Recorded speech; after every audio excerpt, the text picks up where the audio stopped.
Bonjour et bienvenue à notre revue des marchés financiers. Le premier trimestre se termine avec un programme chargé et beaucoup d'optimisme quant à la sortie de crise et la réouverture des économies. D'un côté, les États-Unis vont publier les créations d'emplois pour le mois de mars, alors que les restaurants, salles de spectacle et cinémas réouvrent aux États-Unis et que le plan de 1900 milliards de dollars est censé booster la consommation des ménages. Le consensus s'attend à un chiffre de création au-dessus de 600 000 postes, ce qui devrait tendre encore la courbe des taux américains.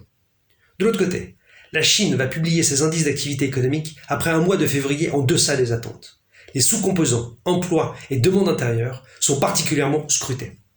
Enfin, l'Union européenne va publier ses chiffres d'inflation pour le mois de mars, alors que la présidente de la BCE a déjà indiqué son inquiétude sur la remontée des taux européens et a accéléré ses rachats d'obligations souveraines pour compenser cette tension. Il y aura aussi la réunion importante de l'OPEP+, jeudi, sur l'augmentation des quotas de production dans le cadre de la hausse des prix du baril et de la réouverture des économies.